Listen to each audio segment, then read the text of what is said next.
अयोध्या तो झांकी है, काशी मथुरा अभी बाकी है। राम मंदिर में प्राण प्रतिष्ठा के बाद अब काशी की ज्ञानवापी पर छिड़ी रार। मथुरा में भी शुरू हो गई कवायद, शाही ईदगाह पर भी विवाद है जायज। स्वामी गोविंद देव गिरी ने दी है एक सलाह, क्या मुस्लिम भाई चुनेंगे भाईचारे का रास्ता?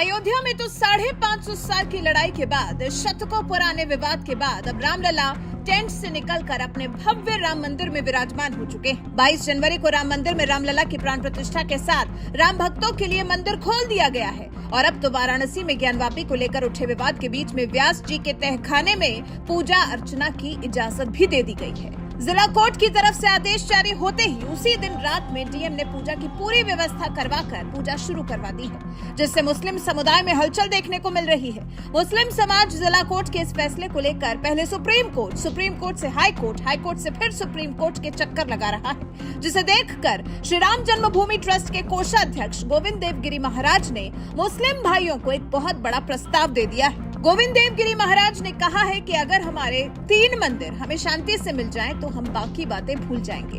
अगर 3 मंदिर मुक्त हो जाएं तो हमें अन्य मंदिरों की ओर देखने की इच्छा नहीं है, क्योंकि हमें भविष्य में रहना है, अतीत में नहीं। सुनिए क्या कह रहे हैं गोविंद देव गिरी जी महाराज।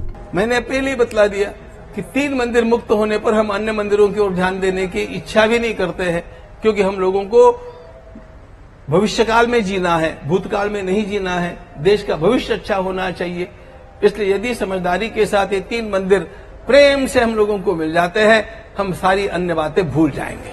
लेकिन सर बाकी के मंदिर भी तो है ना सर, वहां पर भी भगवान माने, वो भी तो आने चाहिए ना। बाकी के भी मंदिर है जहां पर मस्जिद बने हैं, तो वो भी तो आने चाहिए ना। उन लोगों को भी हम समझाएंगे। देखो, इन सब स्थानों के लिए एक बात नहीं बोली जा सकती। कहीं कहीं समझदार लोग होते हैं, कहीं कहीं समझदार लोग नहीं होते हैं। तो जहां जहां जिस प्रकार की स्थिति है, उस प्रकार की भूमिका लेकर के हम समझाने का प्रयास करेंगे। हम किसी प्रकार अशांति निर्माण नहीं होने देंगे। स्वामी गोविंद देव गिरी जी महाराज ने ये बयान अपने जन्मदिन के मौके पर पुणे में आयोजित एक कार्यक्रम के दौरान दिया। यहाँ पर काफी संख्या में लोग उपस्थित थे। राष्ट्रीय स्वयंसेवक संघ के सर संघ चालक मोहन भागवत और आध्यात्मिक गुरु श्री श्री रविशंकर जैसी बड़ी हस्तियां भी मौजूद थी। यहीं पर गोविंद देव गिरी जी महाराज ने ये भी कहा कि ये जो 3 मंदिरों की मांग की जा रही है, इसे हिंदू मुस्लिम के नजरिए से नहीं देखा जाना चाहिए, बल्कि इसे इस तरह से लेना चाहिए कि हम पर आक्रांताओं ने जो आक्रमण किया, जो अपमान किया गया, मंदिरों पर जो आक्रमण के निशान लगे हैं, हम इन निशानों को मिटाना चाहते हैं। सुनिए स्वामी गोविंद देव गिरी जी महाराज को। बात ऐसी है कि माननीय अशोक जी सिंघल ने बहुत पहले से कहा था कि विदेशी आक्रमकों ने लगभग 3500 मंदिर तोड़े, उनमें से केवल 3 मंदिरों के निशान हम मिटाना चाहते हैं। और इसलिए आप लोगों को आगे आकर के सहयोग करना चाहिए। आपको एक बात बता देता हूं, इस विवाद को आप कभी भी हिंदू मुस्लिम विवाद मत समझना। मैं इसमें पहले से जुड़ा हुआ हूं। मूल बात यह है, आक्रमकों के द्वारा जो अपमान किया गया, उस अपमान के चिन्हों को नष्ट करना, इतनी ये बात है। आक्रमक अलग बात है। और इसलिए आक्रमण के इन सारे निशानों को नष्ट करने के लिए केवल 3 मंदिर मांगे थे। अब बहुत सारे लोग उसके लिए तैयार भी थे, कुछ लोग नहीं भी थे। आखिर परमात्मा की कृपा से शांति से वह समाधान हो गया। तो जब शांति से समाधान होने का दौर चल गया, तो मेरा विश्वास है कि अगला समाधान भी शांति से होगा। आप जो अपेक्षा कर रहे हैं वैसा कुछ भी होने वाला नहीं है।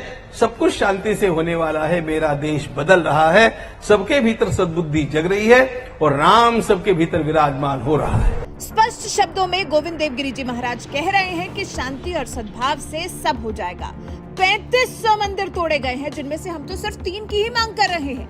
मेरा भारत बदल रहा है और राम सबके भीतर विराजमान हो रहा है। आपको बता दें, राम जन्मभूमि को लेकर लड़ाई तो खत्म हो गई, अब वाराणसी में ज्ञानवापी ढांचे के नीचे हिंदू मंदिर होने के बाद एएसआई के सर्वे में भी सामने आ गई है। मथुरा के कृष्ण जन्मभूमि की मुक्ति को लेकर भी मामला अभी कोर्ट में है। इसी संबंध में गोविंद देवगिरी जी महाराज ने एक तरह से मंदिरों पर अपना हक जताने वालों को समझाने का प्रयास किया है और एक तरह से उनके सामने ये प्रस्ताव रख दिया है। अब देखना दिलचस्प होगा कि स्वामी गोविंद देवगिरी जी महाराज के इस प्रस्ताव पर मुस्लिम समुदाय किस तरह से प्रतिक्रिया देता है। वैसे आपको स्वामी गोविंद देवगिरी जी महाराज के इस प्रस्ताव के बारे में क्या कुछ कहना है, कमेंट कर हमें जरूर बताएं।